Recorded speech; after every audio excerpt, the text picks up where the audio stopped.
क्या आपको पता है कि जो ये कोआला नाम के जो जीव होते हैं ये ना बहुत मतलब छुछुंदर टाइप, मतलब बहुत ये टाइप के होते हैं, मतलब इधर उधर घूमते रहते हैं और मतलब इसको कंट्रोल करना बहुत मुश्किल है। तो ना जब भी साइंटिस्ट को इसका वेट मापना पड़ता है, वजन, तब वेटिंग स्केल पे देखो कुछ ऐसा रख दिया जाता है और तब ये जो कोआला है ये आके उस पे बैठ जाता है, क्योंकि इनको ऐसा जगह बहुत पसंद होता है और यही तरीका है इनको मापने का। This is how to weigh a koala. Fact number 27, ये जो आप अपने स्क्रीन पर देख रहे हो ये देखो ये कितना मस्त सा स्टैचू है। ये घर के आगे रखा हुआ एक मस्त सा फ्रंट यार्ड स्टैचू है, बट मैं आपको बताऊं ये कोई स्टैचू है ही नहीं। ये एक रियल कुत्ता है, एक ऐसा कुत्ता जो कि स्टैचू की तरह दिखता है। मतलब इसका जो स्किन होता है, इसका स्किन इतना ऐसा टाइप का होता है, देखो आप खुद ही स्टैचू ऐसा लगता है। और इसका जो फेमस नाम है वो है मैक्सिकन हेयरलेस डॉग। इनके शरीर में बाल होता ही नहीं है। इसका आप मल्टीपल इमेजेस को देख सकते हो। फैक्ट नंबर 26, ये देखो कितनी यूनिक लुकिंग और ब्यूटीफुल सी एक बर्ड है, पर मैं आपको बताऊं ये कोई बर्ड है ही नहीं।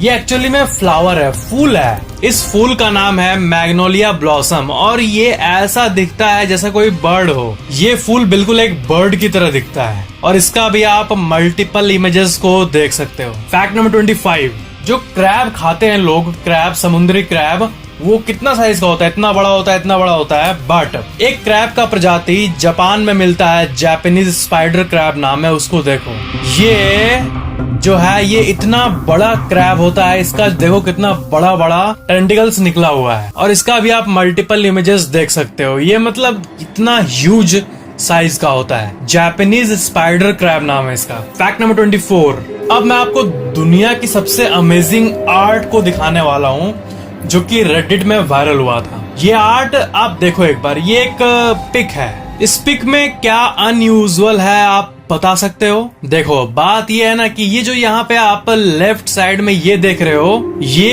एक्चुअली में डोर है, बट जो बाकी का आप ये देख रहे हो ये सब उसी दीवार के ऊपर किया गया आर्ट वर्क है। ये ऐसा लगता है कि अंदर का व्यू है, बट उसको आप जाके छुओगे तो बिल्कुल प्लेन दिखेगा। इस पोस्ट को 1,43,000 से भी ज्यादा अब वोट्स मिले थे। ये सच में अमेजिंग वर्क है। वॉल में किए गए ऐसे पेंटिंग और आर्ट वर्क को ग्राफिटी कहते हैं, ग्राफिटी।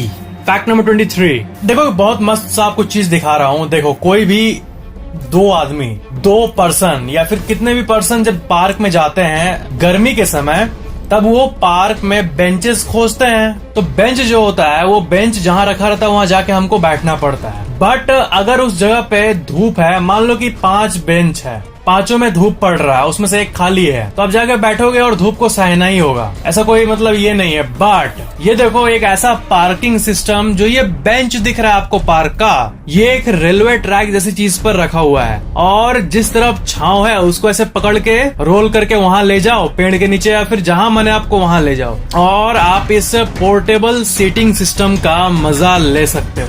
इंडिया के भी पार्क्स में ऐसा होना चाहिए। अब जहाँ चाहो वहाँ आप इसको स्लाइड करके बैठ सकते हो। सच में बहुत यूनिक सा कंसेप्ट है ये, मतलब अमेजिंग है। फैक्ट नंबर 22, एक बहुत डीप सा इमेज मैं आपको दिखाऊंगा कि जो अल्कोहल, वाइन और शराब होता है, जो लोग को एडिक्शन हो जाता है, हद से ज्यादा नशा हो जाता है, उसके लिए ये डिपिक्शन है। ये इमेज देखो और इसका ऊपर का कोड देखो, ठीक है। First the man takes the drink, then the drink takes the man. मतलब पहले इंसान ऐसे बोतल को लेके पीता है, ठीक है, और बाद में वो बोतल ही इंसान को पीने लगता है। बहुत स्केरी कंसेप्ट है ये उसी को डिपिक्ट करने के लिए ये आर्ट वर्क है और ये सच में बहुत अमेजिंग है और बहुत डीप सा इमेज है। अगर इसको देखे तो कैसे ये एडिक्शन इंसान को ही अंदर टानने लगता है। मतलब आप शराब को नहीं पीते हो, शराब ही आपको पीने लगता है। जिनका एडिक्शन का केस है उन लोगों के लिए। फैक्ट नंबर 21, जो मिलिट्री में एयरक्राफ्ट कैरियर होते हैं बड़े बड़े ऐसे टाइप के,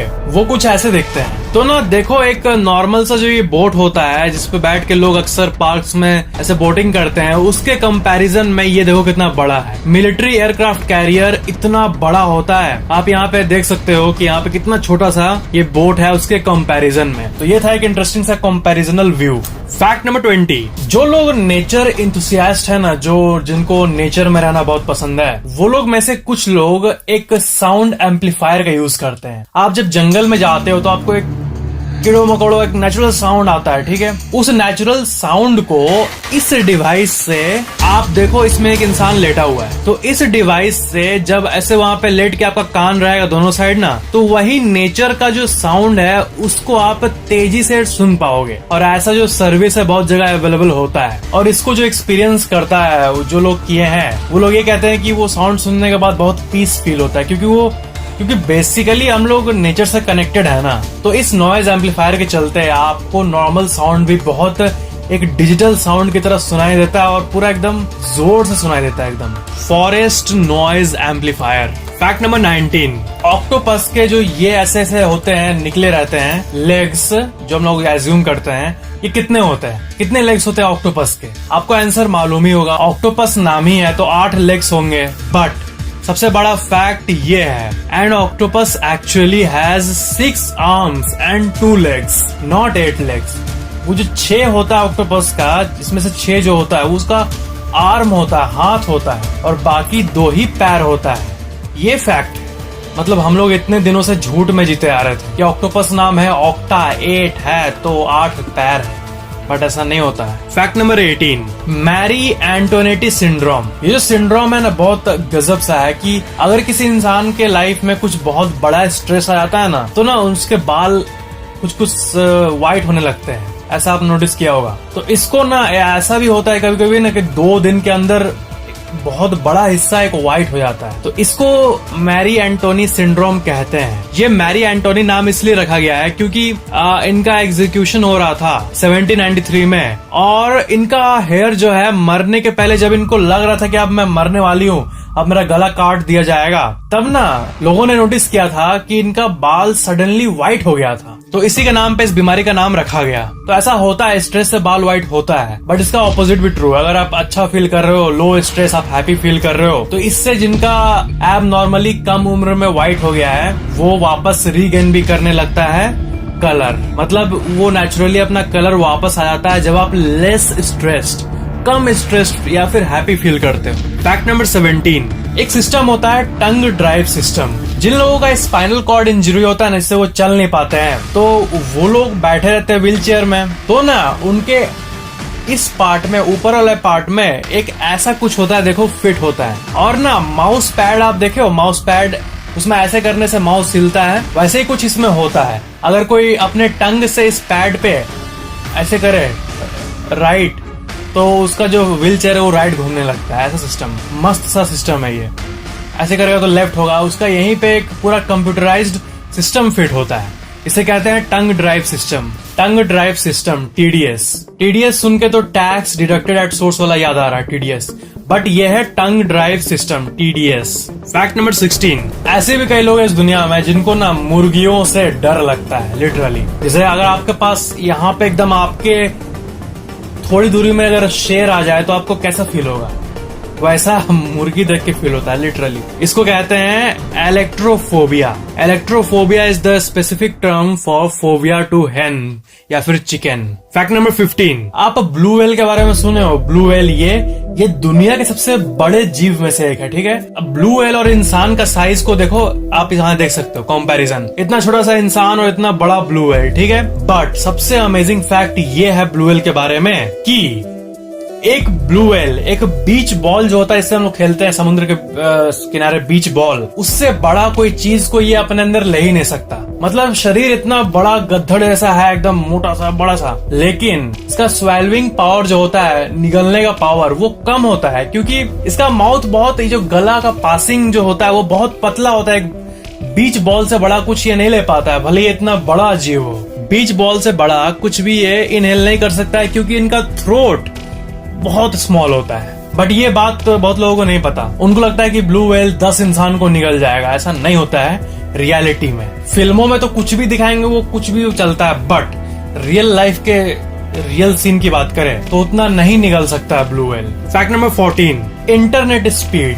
ठीक है, आपको पता होगा एमबीपीएस में होता है, मेरा इंटरनेट 10 एमबीपीएस का है, 100 का है, ऐसे लोग बोलते हैं। आपके मन में आया होगा ना कि किस कंट्री में सबसे हाईएस्ट इंटरनेट स्पीड अवेलेबल होगा। तो देखो मैं आपको बहुत इंटरेस्टिंग सा एक ऑफिशियल विकिपीडिया लिस्ट दिखाता हूँ। साउथ कोरिया देखो, साउथ कोरिया का एवरेज कनेक्शन स्पीड पूरे जो वहाँ के देश में है वो है 28.6 और ये नंबर 1 पे है। ठीक है, मतलब पूरे साउथ कोरिया का एवरेज, किसी घर में ज्यादा कम है, सबको अगर कैलकुलेट करके डिवाइड कर जो एवरेज निकाले हम लोग तब 28.6 आएगा, जो कि पूरे धरती पे सबसे ज्यादा है एवरेज स्पीड की बात करें तो देखो साउथ कोरिया 28.6 है, फिर नॉर्वे, स्वीडन, हांगकांग आप देख सकते हो कम होते जा रहा है स्पीड। यूएसए का भी 18.7 है एवरेज इंटरनेट स्पीड। और करते करते जब यहाँ नीचे आते हैं तो 63 नंबर पे इंडिया है और पूरे भारत का एवरेज कनेक्शन स्पीड है 6.5 Mbps। 6.5 Mbps जो इंडिया में सबके घर में ब्रॉडबैंड होता है उसमें तो ऑफ कोर्स मतलब 50-100 तो इजिली मिल जाता है, 150 Mbps। बट अगर किसी के पास 100 Mbps है तो वो बहुत ऊपर है एवरेज से, क्योंकि पूरे इंडिया का एवरेज यही है एक्चुअल में 6.5। किसी का अगर 7 Mbps भी प्रॉपर आता है ना स्पीड तो वो एवरेज से ऊपर ही है स्टैटिस्टिकली स्पीकिंग।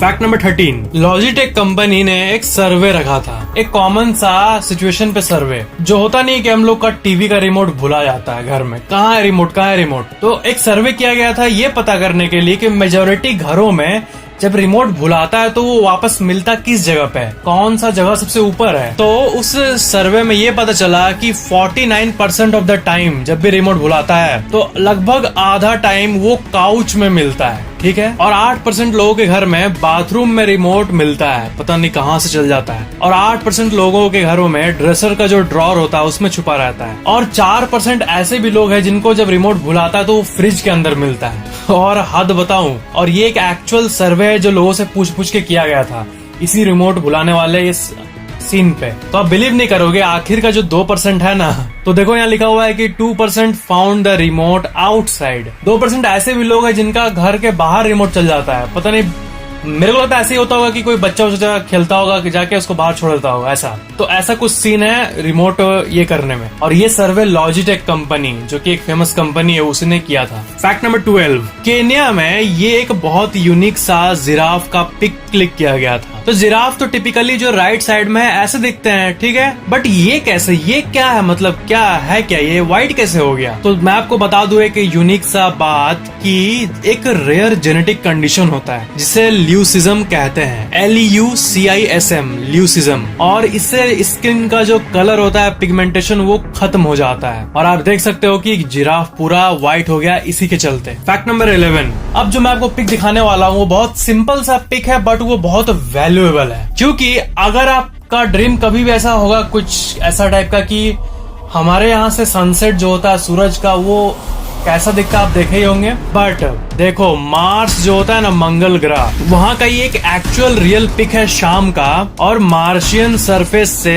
ये अप्रैल 15, 2015 पे क्लिक किया गया था उस दिन शाम को। तो मंगल ग्रह से सनसेट कुछ ऐसा दिखता है। ये इमेज एक्चुअली में सिंपल आपको लग रहा होगा, मतलब ठीक है एक इमेज है, बट जो साइंटिस्ट है ना नासा में, इसरो में, ये लोग के लिए ये बहुत डोप पिक्चर है, क्योंकि मतलब ये साइंटिस्ट के नजर में बहुत वैल्यूएबल इमेज है, मंगल ग्रह का सनसेट। फैक्ट नंबर 10, मैंने आपको एक बार बताया था ना कि चेस जो होता है वो मतलब ऐसा रियल में भी खेला जाता था पहले के जमाने में। ऐसा चेस तो हम लोग खेलते हैं तो छोटा सा, बट इसमें रियल में घोड़ा हाथी पे बैठ के खेला जाता था, पता है। इस इमेज को देखो, ये 1924 का एक ब्लैक एंड व्हाइट इमेज है। और ये जो गेम है इसमें देखो रियल का घोड़ा वोड़ा दिख रहा है ना आपको यहाँ पे। तो ये जो एक्चुअल जो गेम का पिक है, ये जो गेम है ना, इसको खत्म होने में 5 घंटे लग गए थे और तब भी मैच आखिर में ड्रॉ ही हुआ था। ये एक ह्यूमन चेस गेम है जो कि 1924 में खेला गया था। उस टाइम का ये एक्चुअल रियल पिक्चर है और ये बहुत अमेजिंग है। ये रशिया का पिक है। फैक्ट नंबर 9, जब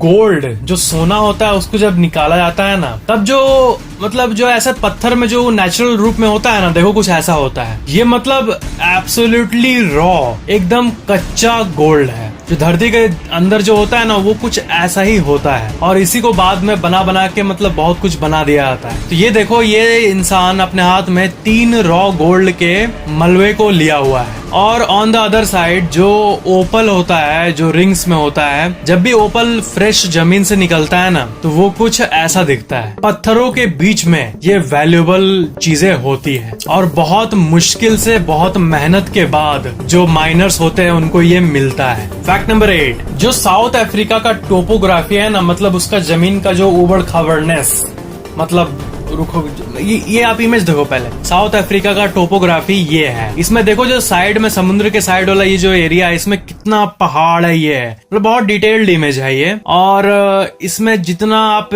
डिटेल देखो ये ऐसा होता है, मतलब ऐसा उबड़ खाबड़नेस है साउथ अफ्रीका का, और ये दुनिया के सबसे कॉम्प्लेक्स उबड़ खाबड़नेस में से एक है। फैक्ट नंबर 7, एक वेदर फेनोमेनन होता है जिसे कहते हैं ल्यूनर कोरोना। ये वो अलग कोरोना है, ये इसका नाम ही है, मतलब इस फेनोमेनन का नाम ही कोरोना है, वो कोरोना को मतलब नहीं इसका। तो इसमें क्या होता है ना कि मून जो होता है वो रेनबो जैसी एक चीज से ऐसा मून दिखता है, ये ऐसा कुछ व्यू होता है ल्यूनर कोरोना नाम का। और ये सच में बहुत अमेजिंग और रेयर व्यू है मून का, जो ये आप अपने स्क्रीन पर देख रहे हो। फैक्ट नंबर 6, जो चिड़ियों का नेस्ट होता है वो कुछ ऐसा होता है, ठीक है, पेड़ों पर रहता है, बट एक बॉल्ड ईगल नाम का ये जो चिड़िया है, इसका जो नेस्ट होता है ना, आप देखो इंसान बैठा हुआ है, इतना बड़ा सा नेस्ट होता है बाल्ड ईगल का, 5 फीट वाइड, 3 फीट डीप, ऐसा टाइप का होता है ये। और जो लार्जेस्ट फाउंड जो इंसान को मिला है एक बाल्ड ईगल का ये नेस्ट, इसका जो डायामीटर है वो 9.5 फीट है, 20 फीट गहरा है और वजन करीब 6000 पाउंड्स है, मतलब करीब 2700 किलोग्राम का नेस्ट। फैक्ट नंबर 5,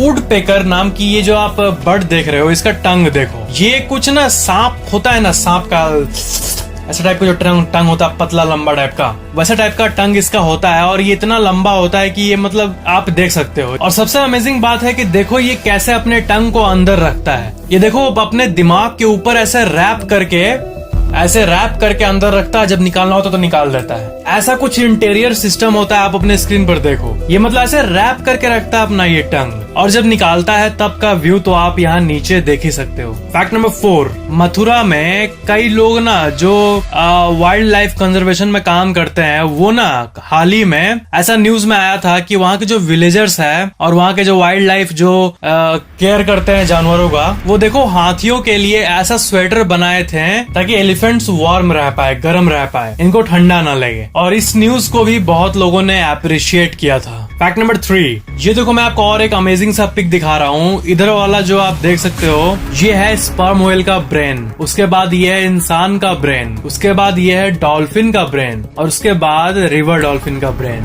और जो आप ये इधर वाला देख रहे हो, ये जो स्पर्म व्हेल का ब्रेन है, ये करीब 10 किलो का होता है, मतलब जो इतना ये जो है ये उन लोगों का इतना बड़ा होता है और इंसानों की तरह ही दिखता है स्पर्म व्हेल का ब्रेन। फैक्ट नंबर 2, एवोकाडो का नाम सुने आप? ये फल एवोकाडो सुने ही होगा, जरूर सुने होगा, और हो सकता है इसको आप लिए भी होगे हाथ में। उतना भी पॉपुलर नहीं है बट आपको पता ही होगा। तो ये देखो, ये दुनिया के सबसे लंबे एवोकाडो के प्रजाति में से एक है और ये बहुत रेयरली पाए जाते हैं, इतने लंबे लंबे एवोकाडो। फैक्ट नंबर 1, फाइनेंस वाले वीडियो में मैंने आपको बताया था कि ये जो कॉइन्स होते हैं इन्हें बनाने का खर्चा कितना होता है। तो उसी के कॉन्टेक्स्ट में मैं आपको और एक चीज बताऊंगा, पहले ये रिवीजन सुन लो। आपको पता होना चाहिए कि जो ये गवर्नमेंट कॉइन बनाती है और उसका जो लोहा या फिर जिससे भी बनता है ये मेटल, इसका भी कॉस्ट आता होगा, इसका भी तो प्राइस है। तो मतलब पैसे को बनाने के लिए भी पैसा लगता है। तो ये जो है ना 1 रुपए का कॉइन, इसे बनाने में 1.1 रुपीज लगते हैं, मतलब लॉस। बट जो बाकी 1 रुपए से ज्यादा का कॉइन्स है, जैसे 2 रुपीज, इसको बनाने में 1.28 रुपये लगता है, मतलब वैल्यू से कम ही लगता है। और बाकी 5 रुपए को बनाने में 3.69 रुपीज लगते हैं, और 10 रुपए के कॉइन को बनाने में 5.54 रुपीज लगते हैं, और 1000 2000 के नोट को भी बनाने में करीब इतने के आसपास खर्चा होता होगा, 10-20 रुपए के आसपास। मतलब सबको बनाने का खर्चा कम ही है उसके वैल्यू से, बट 1 रुपए का कॉइन का जो वैल्यू है वो तो 1 ही रुपया है ना, तो उसे बनाने का कॉस्ट ज्यादा है। अब नेक्स्ट फैक्ट ये है कि कॉइन किससे बनता है। बहुत लोगों को लगता है कि आयरन या फिर आयरन प्लस स्टील ऐसा होता है, बट नहीं। RBI, reserve bank of India का एक ऑफिशियल पेज है, एक बहुत ही यूनिक सा पेज, उसमें कॉइन का सारा जो एक बनाने का डेटा होता है वो दिया हुआ है। 5 रुपए का जो नया कॉइन होता है ना, उसे फेरेटिक स्टेनलेस स्टील है FSS से बनाया जाता है। और जो ओल्ड 5 रुपए का कॉइन है, ये फेमस वाला, इसे क्यूप्रो और निकल से बनाया जाता है। और 2 रुपए को वही FSS, फिर पुराने वाले को क्यूप्रो निकल, फिर ओल्ड 1 रुपए को FSS स्टेनलेस स्टील। और ये सारा डेटा आप देख सकते हो, ये RBI का जो लिंक है, ये आप यहाँ देखो, यही है इसका ऑफिशियल पेज। मतलब पैसे को बनाने के लिए भी पैसा लगता है, तो ये एक बहुत ही अमेजिंग सी बात है। तो इसको अगर हम लोग पीछे ले जाएं तो दुनिया का सबसे पहला जब कॉइन ये सब बन रहा होगा, दुनिया का एवोल्यूशन हो रहा होगा, सबसे पहला बार कॉइन इंट्रोड्यूस होगा या फिर नोट नया निकला होगा, तब उस टाइम कैसे शुरुआत हुआ था, बहुत अमेजिंग सी बात है। और मैं आपको फैक्ट बता दूं, इंडिया में आप कभी 10,000 का नोट देखे हो? 10,000 का नोट आपको पता है 1938 में RBI ने, जब उस टाइम ब्रिटिश राज था ना, तब उस टाइम एक बार 10,000 का भी नोट इंट्रोड्यूस किया गया था, पता है 1938 में। बट बाद में जाके इसको डिमोनेटाइज कर दिया गया। ये एक बहुत ही मतलब अमेजिंग बात है, इतने पुराने टाइम में 1938 में 10,000 का नोट, बाप रे। So that was the video पसंद आया तो लाइक जरूर करना और शेयर